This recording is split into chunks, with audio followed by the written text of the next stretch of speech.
네, 오늘부터 새롭게 선보이는 코너입니다. 여야 정당 출입 기자들에게 취재 뒷이야기를 듣는 코너인데요. 네, 이른바 천기누설 하는 코너죠. 최평과 불사조 기자단. 약간 해리포터 냄새가 나지 않습니까? 불사조 기사단은 들어봤는데 중세는 기사들이었겠지만 지금은 기자들이 현실 정치를 누비면서 우리에게 정보를 전달해 줍니다. 야당 출입 기자인 경향신문의 박순봉 기자 스튜디오에 나와 주셨고요. 어서 오세요. 네, 안녕하세요. 그리고 오늘 처음 이 코너에 선보이는 여당 출입 기자 세계일보 최영찬 기자 나오셨습니다. 어서 오세요. 네, 안녕하세요. 최 기자님. 최 기자님 때문에 이 코너가 만들어진 거예요. 아, 예, 감사합니다. 제목이 너무 유치하지 않습니까? 그래서 좀 너무 마음에 쏙 들었다. 네네. 요즘은 이런 게 재밌거든요. 네. 최 기자님의 활약을 기대하면서 저희는 청취자님들이 본부장님이거든요. 네. 시사본부 본부장 한 말씀 전해주시죠. 네, 우리 장안의 화제인 우리 시사본부 이렇게 또 제가 또 참여하게 돼서 네. 굉장히 좀 영광스럽고요. 뭐 앞 얘기 뒷얘기 가릴 거 없이 탈탈탈 한번 털어드리겠습니다. 야, 탈탈 털어주겠다. 그래서 이제 탈곡기 역할을 네. 해주시기로 했습니다. 아유, 이 정치권 이슈가 뭐 대선 레이스로 계속 쏟아져서 여당 대선 경선 3차 국민선거인단 투표 결과를 놓고 아직도 이 해석이 안 된다. 나름 여러 가지 해석이 등장하고 있는데 정말 해석이 불가하다. 이런 의견이 분분해요. 지금 최 기자님 아직도 여당 내부 충격파는 가시지 않은 거죠? 그렇습니다. 지금 뭐 굉장히 이걸 어떻게 해야 될까 잘 몰라서 지금 걱정을 다들 하고 있긴 한데 네. 그러니까 이재명 후보 측은 굳이 해석을 안 하려고 하더라고요. 네. 이제 오늘 안민석 의원 같은 경우는 이렇게 얘기를 합니다. 이게 뭐 도깨비다. 뭐 그런 거를 여론조사에도 안 드러나는 이런 도깨비를 굳이 우리가 해석해야 할 이유가 있냐? 네. 또 이렇게 얘기를 하고 제가 오늘 이재명 의원의 최측근이라고 불리는 네. 그 의원과 지금 통화를 했더니 자기도 이걸 어떻게 봐야 될지 모르겠는데. 누가 최측근이에요? 그 뭐 이제 몇 명 있잖아요. 뭐 7인회라고 하는거나 이런 분들이 그렇죠. 최측근인데 그런 분들 아니면 저희가 사실 통화를 안 합니다. 뭐 마리조와 직함이 있어도 그분들은 이재명 지사와 진짜 친하지 않아요. 네, 그렇게 때문에 최측근인데 최측근 통화를 했더니 글쎄 근데 이게 조금 시사하는 바가 있겠지만 어쨌든 국민들이 이재명 지사 더 분발해서 열심히 하라는 걸 채찍을 든 것으로 받아들이고 앞으로 잘해야지 그걸 굳이 이렇게 되짚어봐야 무슨 의미가 있겠느냐 이런 식으로 애써 평가를 하더라고요. 근데 제가 볼 때는 무시할 수 없습니다. 왜냐하면 이게 없고. 민심이 좀 더 반영이 된 것 같아요. 물론 당심도 민심입니다. 그분들도 국민이잖아요. 그렇죠. 그렇기 때문에 근데 권리당원 투표에서는 어쨌든 50% 이상의 득표를 했는데 이 3차 선거인단 24만 명의 표심은 이걸 어떻게 봐야 되냐 아직도 좀 미스테리인데 근데 이거 이렇게 볼 수 있을 것 같아요. 이게 그분들이 무조건 이낙연 지지자다. 뭐 난 이재명이 싫다. 뭐 이런 건 아니고 우리가 한번 조금 최소 일주일이라도 시간을 좀 더 두고 결선 투표로 끌고 간 다음에 한번 좀 깊이 조금 더 생각을 해보자. 네. 후보를 뽑을 때 조금 더 진지하게 한번 바라보자. 이런 마음이 좀 있지 않았을까 싶어요. 지금 9월 중순부터 해서 지금까지 한 달 동안 계속 대장동 의혹이 쏟아지고 있고 이재명 후보가 반박을 함에도 불구하고 이게 조금 석연치 않은 부분들이 있다 보니 국민들 머릿속에도 지금 혼선이 있을 거예요. 민주당에 대한 그런 권리당원들은 열성 지지층인 반면 그런 그 열성 지지층이 아닌 분들은 온건 지지층으로서 이번에 그 선거인단을 참여한 건데 그럼 이분들이 볼 때는 아직 조금 석연치 않은 구석이 있으니 시간을 두고 좀 했으면 좋겠다는 마음이 모이다 보니 62%나 나온 것 같다. 이게 조금 더 합리적인 것 같다 이렇게 생각이 듭니다. 결국은 여러 가지 이제 투표한 사람들이 투표하는 거니까 선거인단들이 투표한 그 마음들의 결과가 62%라는 이낙연 후보 지지로 3차 선거인단에서 나타났다.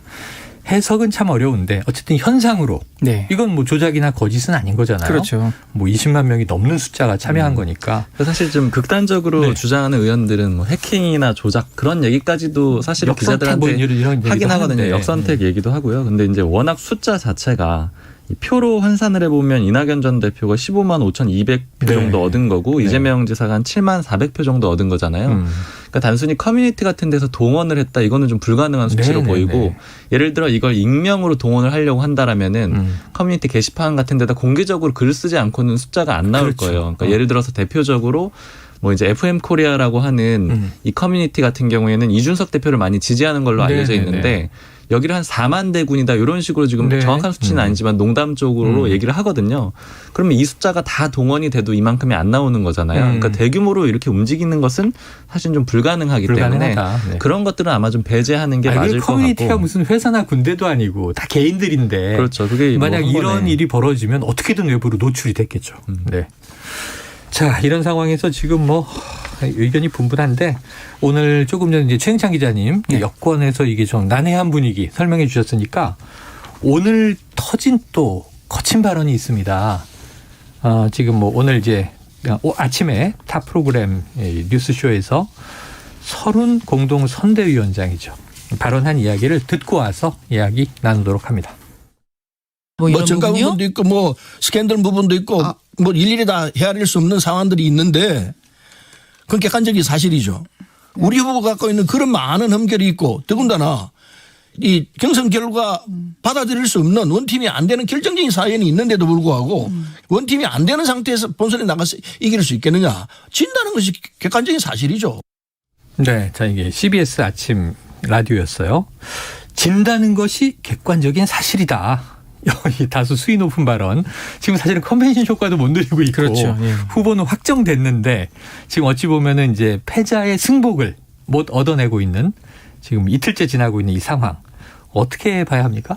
근데 저는 이 진다는 것이 객관적인 사실이다보다 그 앞에 문장을 좀 더 주목을 하고 싶어요. 네네네. 그러니까 이제 원팀이 안 되는 상태에서 본선에 나가서 이길 수 있겠냐 이거거든요. 네네. 원팀이 안 될 경우. 지금 이낙연 후보가 받은 지지율이 39%란 말이죠. 네. 거의 40%에 육박하고. 그렇죠. 이게 결코 적지 않아요. 적지 않죠. 이 표들을 다 이 그 당원들의 마음, 국민들의 마음을 다 모아서 하나로 뭉쳐야 진짜 민주당이 후보가 될 수 있는데 지금으로서는 반쪽짜리 후보밖에 안 된다 이거거든요. 네. 이 원팀이 안 됐을 경우에 이게 굉장히 조금 본선에서 어렵거든요. 그러니까 제가 이제 스포츠를 좀 비유를 하는데 객관적 전력상 좀 우위에 있는 팀도 이상하게 질 때가 있어요. 있습니다. 그게 뭐 왜 그러냐 또 내부 취재를 깊이 해보면은 안에 꼭 분란이 있어요. 코칭 스태프와 선수단의 갈등, 선수단끼리 갈등 뭐 이런 것들이 있거든요. 그게 결국은 결과로 표출이 돼요. 그런데 그러면 이 정치도 좀 마찬가지인데 지금 이재명 후보가 됐지만 반쪽짜리 후보로 이낙연 후보를 제대로 품지 못하면은 그 지지층마저 흡수하지 못하면은 결국 그분들이 투표장에 안 나오거나 또 오히려 반 이재명 안 돼 이러면서 갑자기 막 윤석열 내지는 홍준표 후보를 찍는 경우도 생길 수가 있어요. 만에 하나.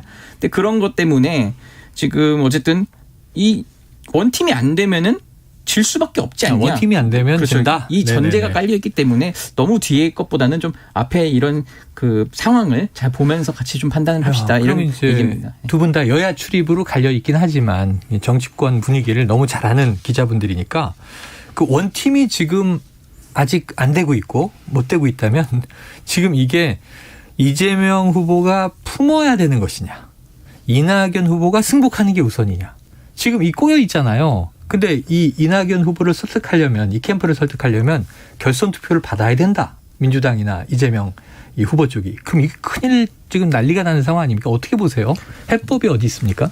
현실적으로 결선 투표를 받을 가능성은 없을 걸로 당 보이고요. 지도부 입장도 그렇고. 네, 지도부 입장도 그렇고 이재명 후보 캠프에서도 뭐 이재명 후보 본인도 그렇고요. 그걸 받을 가능성은 없어 보이는데 다만 저는 이제 이 원팀이 되기는 좀 어려울 거예요. 지금 이미 갈려 있으니까. 근데 원팀이라는 개념을 어디까지 둘 것이냐. 그러니까 실제 본선에 가서 표가 이탈하는 정도까지는 안 가면 그러면 크게 보면 원팀이다라고 하면 원팀은 또 유지가 될 수 있습니다. 그러니까 두 사람 사이가 완전히 회복이 되지 않는다고 하더라도요.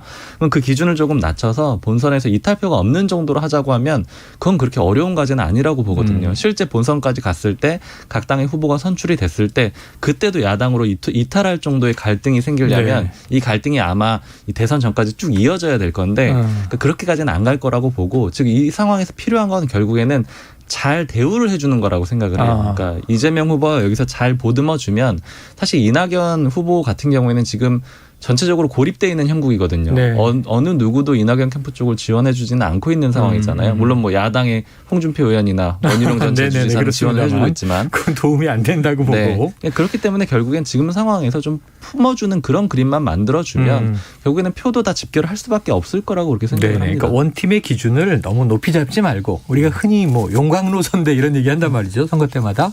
근데 이제 우리 지지층의 표가 이탈하지 않는 정도 선에서 지금 본선에 진출한 승자가 된 이재명 후보가 지금 이제 이낙연 패자 이 캠프를 좀 보듬어주고 끌어안는 게 필요하다. 그러니까 표면상으로도 원팀이 구성이 굉장히 중요한 이유가요. 네. 제가 최근에 이제 윤건영 의원을 만났을 때 이런 얘기를 하더라고요. 2012년 대선 때 박근혜 당시 후보와 민주당 이제 문재인 후보가 강대강으로 붙었잖아요. 아, 그때도 박빙승부였죠. 네. 근데 이제 민주당이 당시 선대위가 세 개로 나뉘어졌다는 거예요. 그때 담쟁이 캠프라고 불렀는데. 네. 시민 캠프, 미래 캠프. 근데 이게 이유가 하나로 원팀이 안 됐기 때문에 결국 선대위를 쪼개서 이렇게 할 수밖에 없었다. 네. 결국은 그게 결과로 드러나지 않냐. 이게 어떻게든 하나의 자용광으로 선대위를 구성해서 네. 끌고 가야 한다. 뭐 이런 걱정을 좀 했습니다. 그래요. 저도 그때 기억해 보면 늘 지적이 그렇게 나오더라고요. 컨트롤 타워가 없다. 따로 움직인다. 각자 선거운동하고 있다. 이래서는 이제 힘이 들라는 거죠. 자, 이재명 캠프 말을 아끼고 있고요. 공은 지도부로 넘어갔습니다. 자, 송영길 대표도 오늘 아침에 TBS 이 김어준의 뉴스공장에 나와서 이제 한 이야기가 있는데 듣고 와서 당 지도부 입장도 분석해 보죠. 서울까지 포함해서 전국의 권리당원이 전남 광주 0.23%만을 빼고는 다 50%를 넘게 이재명 후보가 이겼습니다. 그러니까 이것은 정치적으로도 승복해야 될 상황이다 이렇게 생각합니다. 실제로 이낙연 후보님께서 아직 입장을 공식 발표는 안 하고 있지 않습니까? 아무래도 지지자들의 마음을 달래기 위한 그런 과정이라고 보여집니다.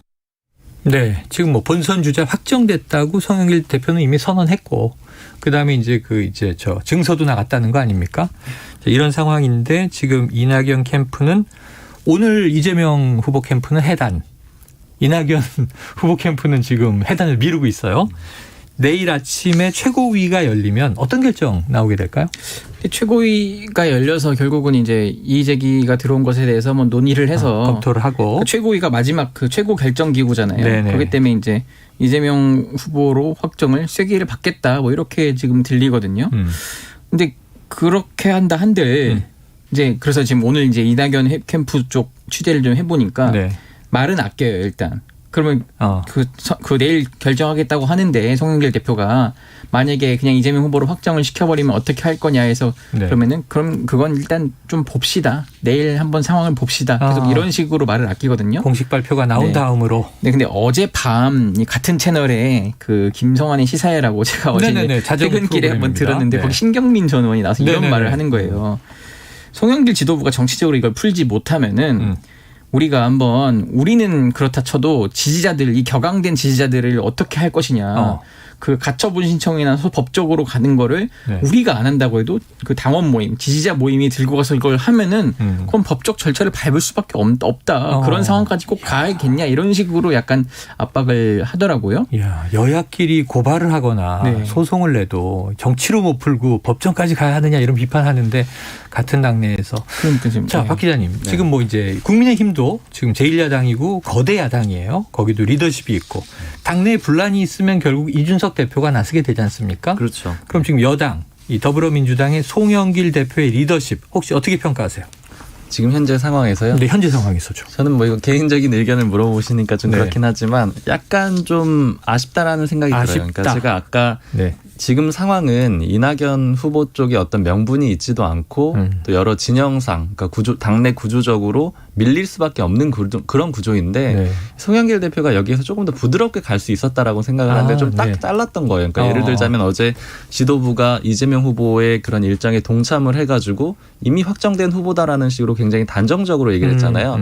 물론 그렇게 생각을 할 수 있고 이미 그렇게 된 것이 맞긴 하지만 네. 조금 더 부드럽게 이렇게 포용을 하는 그림으로 부드럽게 좀 갈 수도 있었지 않을까. 그러니까 그런 부분은 조금 아쉬운 것 같습니다. 그리고 특히 이 그간에 뭐 이심송심 이런 비판도 있었잖아요. 네네. 그러니까 이럴 때 오히려 약간 이낙연 후보를 치켜 세워주면서 그래도 뭐 원칙은 어쩔 수 없지 않겠느냐 이런 정도만 좀 끌고 갔으면은 좀 더 완화되지 않았을까 이렇게 생각이 듭니다. 그게 참 아쉬운 부분이긴 네네. 한데 송영길 대표가 왜 그렇게 무자르듯이 너무 너무 세게 저렇게 해야 되냐. 저런 이의 제기도 한번 얘기를 청취한 다음에 좀 심사숙고 끝에 결론을 내리는 것처럼 보여도 괜찮을 텐데 싶은데 좀 생각을 해봤어요. 지금 근데 홍영표 당시 이제 전당대회 때 경쟁을 했던 홍영표 의원이 지금 어제 나서가지고 기자회견까지 굉장히 강하게 했잖아요.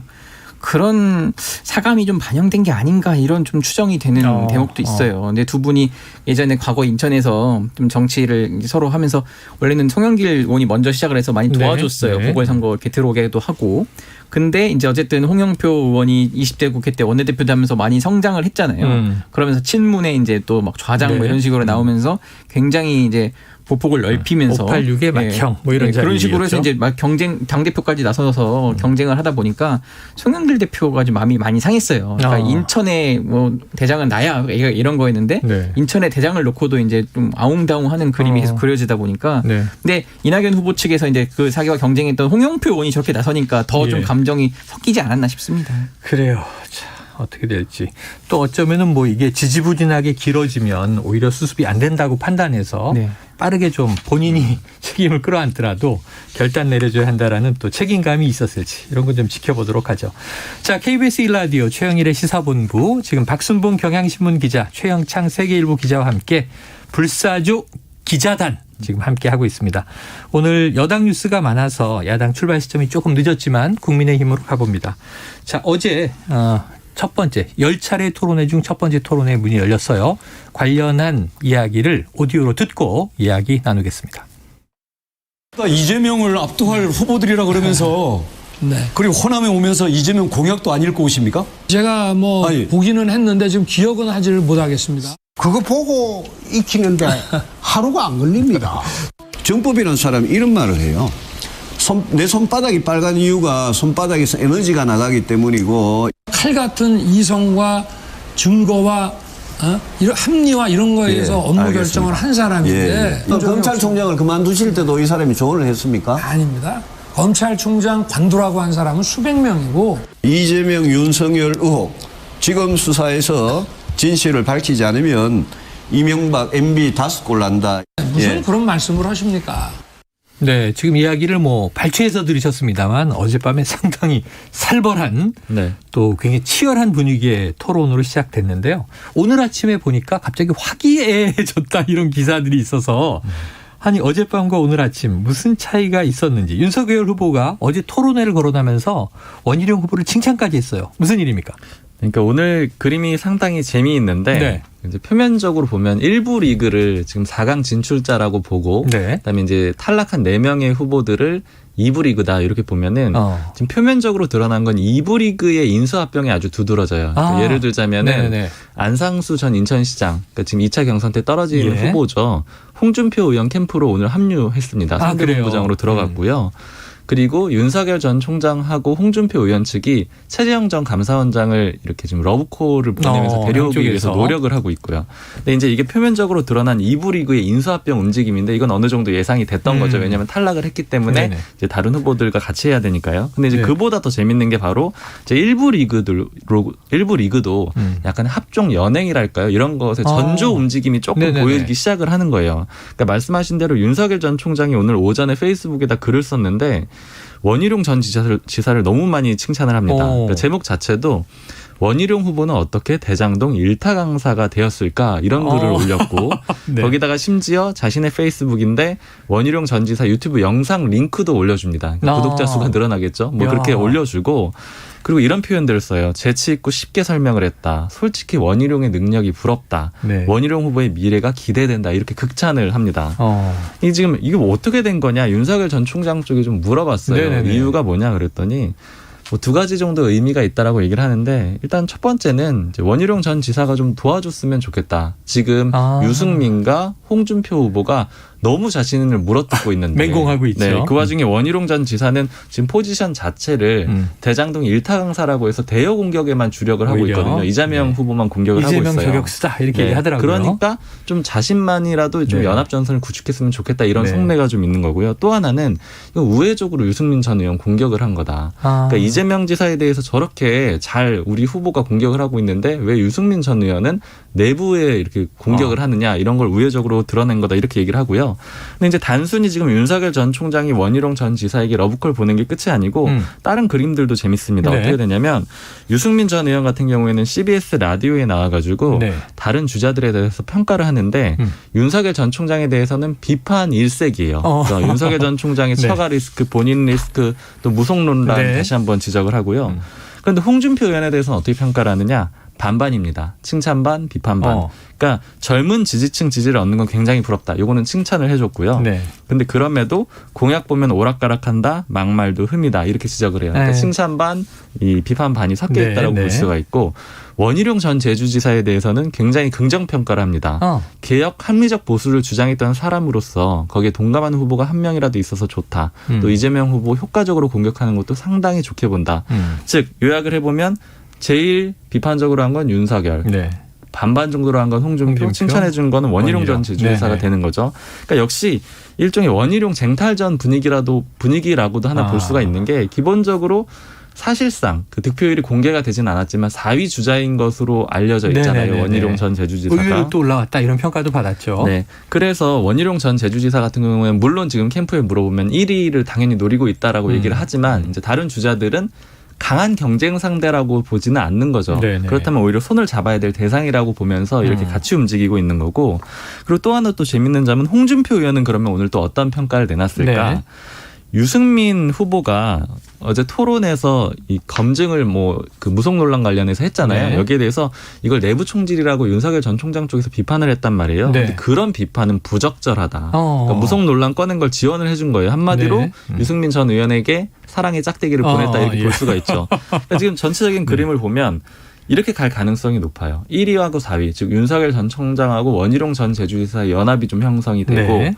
그다음에 2위, 3위 주자 같은 경우에는 어쨌든 역전을 해내야 되고 그 기대를 갖고 있는 거잖아요. 그러니까 그걸 위해서는 2, 3위의 연대의 가능성이 좀 있지 않을까. 네. 그런 거를 오늘 발언에서 조금 엿볼 수 있는 그런 그림이었다고 볼 수가 있고 물론 지금 상황에서는 각 캠프에 물어보면 펄쩍 뜁니다. 당연히 네. 우리는 1위 주자가 될 것이고. 어제 직접 물어봤는데 펄쩍 뛰시더라고요. 원희룡 그렇죠. 이 후보하고 전화 인터뷰를 하면서 자 친윤 후보라는 평가가 있습니다. 그랬더니 그런 조작적인 얘기 하지 말라고.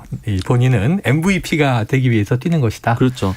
뛰어서 평가받겠다 이런 얘기를 하더라고요. 근데 이제 어쨌든 시간이 흐르면 또 한국 정치의 흐름상 네네. 어떻게 변할지 모르고 단일화 얘기가 분명히 또 나중에 나올 수 있을 거라고 봅니다. 그래요. 아주 재밌는 분석입니다. 그런데 이제 어제 밤에는 또 토론회로 서로 라이벌전을 펼치고 오늘은 평가로 상호 평가를 하면서 이 사랑의 짝대기라는 표현이 받았는데 자, 그런데 지금 이 윤석열 후보가 말이죠. 토론에 들어가면 상당히 곤궁해질 것이다라는 이제 관측이 많았지만 의외로 지금 토론을 버텨내고 있잖아요.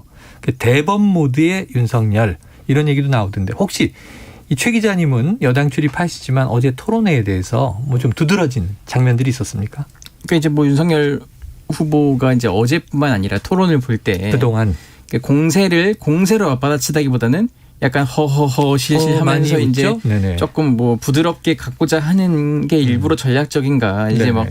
공격을 또 맞받아치고 하면 너무 강력해 보이고 강렬해 보이는 그게 오히려 부정적인 영향을 미칠 수 있어서 네. 아마 좀 학습 효과가 있었을 것 같아요. 옛날 박근혜 당시 대통령뿐만 아니라 예. 문재인 대통령도 그렇게 토론에 강하다 이런 인상은 아니었잖아요. 네네네. 오히려 약간 모르는 건 모른다고 하면서 허허허 하면 넘어가는 게 또 시청자들 볼 때는 그냥 이제 그냥 괜찮구나 이런 이미지를 심어줄 수 있을 것 같아가지고 계속 일부러 그렇게 가고 있는 것 아닌가 좀 싶을 정도의 좀 태도가 좀 보였습니다. 이재명 후보도 초반 예비 경선 때는 그래서 이재명 대 반이재명으로 1대 다로 쫙 나뉠 때 우리가 늘 하는 얘기가 1위 후보는 부자 몸조심. 그렇죠. 괜히 구설이 될 발언하지 않고 그냥 이렇게 방어만 하는.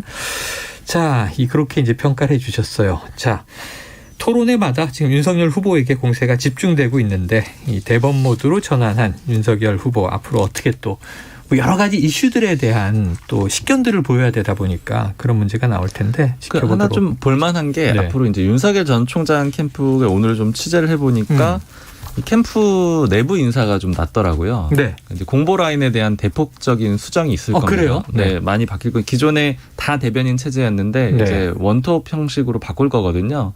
근데 그렇게 되면은 이게 그렇게 바꾼다라는 건 사실 뭐냐면 윤석열 전 총장의 그간의 행보를 보면 좋게 평가하면은 계속 유연하게 바꿔왔고 네. 어떻게 좀 나쁘게 표현을 하자면 오락가락했어요. 그러니까 예전에 대변인이 많아서 탈이다 이런 얘기도 나왔었죠. 그런 얘기도 있었고요. 처음에 윤석열 전 총장 같은 경우에는 이 핵무장론 가지고 홍준표 의원한테 공격을 받고 이럴 때 오히려 이 문제 꺼내면서 역공을 해보려고 했었거든요. 근데 약간 그때 뭐 어떤 지식의 한계를 좀 드러내면서 네네. 약점을 노출하기도 했었고 스텝이 꼬였다. 뭐 미 국무부에 맞습니다. 또 코멘트까지 나오고 그런 얘기도 했었고 그다음에 유승민 전 의원의 이 무속 논란 제기에 대해서도 한 번은 강하게 반응을 했었죠. 네. 토론회 끝나고 가가지고 직접 따지기도 하고 근데 그 결과적으로 다 안 좋은 결과로 나왔잖아요. 네. 그러니까 이렇게 대응하는 과정에 대해서 지금 어쨌든 윤석열 전 총장 본인이 만족하지 못한다라는 거예요. 그러니까 공보 라인에 대한 계속적인 수정이 있는 그런 상황이기 때문에 그러니까 결국에는 어떻게 앞으로 또 방식을 바꿀 것인가 이런 것도 좀 지켜볼 만할 것 같습니다. 자, 그동안 보시면서 두 분 기자님, 그럼 윤석열 후보 지금 야권에서 가장 유력 주자니까 토론이 좀 늘었습니까? 저는 사실은 윤석열 전 총장이 말을 좀 잘한다라고 생각을 했었거든요. 그게 네네네. 이제 토론회를 하기 이전부터 옛날에 뭐 그 청문회를 한다라든가 아니면 국회 무대에 섰을 때 말을 잘하는 편이었었는데 그거에 비해서는 토론회에서 좀 잘 보여주지 못한 것 같고 오히려 평소엔 네. 잘한다고 생각했는데 토론에서는 기량을 다 발휘 못하는 것 같다. 네, 그리고 토론회가 거듭될수록 다만 이제 조금 더 흥분을 하지 않는 그런 모습은 보여주고 있는 것 차분해지고 같아요. 있다. 네, 그러니까 어제도 무속 논란이 나왔을 때 그 전까지 다른 이슈에 대해서는 다 흥분한 게 없었고요. 어제 다만 그 이제 대목에서 좀 이제 무속 논란이 나왔을 때 언성이 좀 높아졌죠. 당황하고 목소리도 좀 커지긴 했는데 그런 것들은 일단 기술이 좀 늘어가는 측면으로 볼 수 있을 것 같아요. 최 기자님 보시기에 기자적 입장에서는 좀 아쉬워요. 사실 불사조 기자적 입장에서 윤석열 전 총장의 그 네. 재발견은 사실 그때 이제 인사청문회 아니 그 국정감사 때였거든요. 네. 굉장히 좀 강력하게 나왔는데 토론회 땐 그런 모습이 없더라고요. 오히려 좀 부드럽게 가는데 만약에 본선 후보가 되셔도 저럴 거냐? 네. 그러면은 오히려 더 호감도가 계속 유지할 수 있을까? 아니, 그러니까 유지는 하더라도 더 치고 올라가는 데 한계가 있을 것 같다 이런 생각이 듭니다. 그래요. 자, 어제 뭐 이 이야기에 대해서 우리 박 기자님 합종연행 오늘 분석 재밌었고요. 지금 이 이재명 후보에 대해서 지금 다 날선 공방이잖아요. 내부에서도 경쟁해야 되지만 본선 주자가 민주당은 결정이 됐으니까 네. 이재명 후보를 잡을 적임자는 나다. 다 이런 얘기를 했는데 국민의힘 이준석 대표도 여기에 대해서 언급한 게 있습니다. 잠깐 듣고 오겠습니다. 민심이 차갑게 돌아서고 있는 것이다. 3차 경선에서 일반 국민들께서 큰 심판을 하신 것이라 생각합니다. 대장동 비리의 주범은 대선에 내보낼 수 없다는 명확한 의사표시가 되었다. 범죄인이 집권 여당의 후보가 될 수 있느냐? 이건 정말 충격적인 사건이라. 이재명을 잡을 미친 공격수입니다. 첫 번째 미친 공격력. 네. 이제부터 레전드를 만들어 갈 겁니다. 야. 네, 모두 다 내가 적임자다.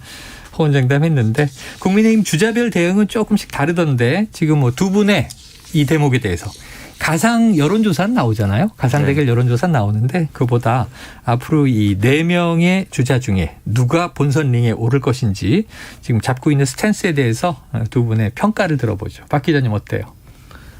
누가 본선 링에 오를 것 같아요. 지금 이재명의 어떤 이 최대 적임 공격수 누굽니까? 야당에서.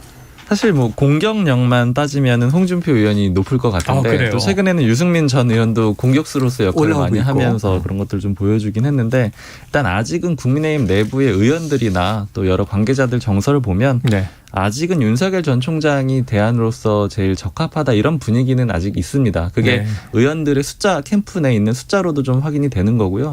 그런 부분들은 아마 이제 홍준표 의원이 얼마나 캠프의 세를 불려가느냐 또 지지율을 높여가느냐 이런 거에 따라서 달라질 수는 있을 것 같고요. 네, 여당 관점에서는 유불리 어떻게 보고 있습니까?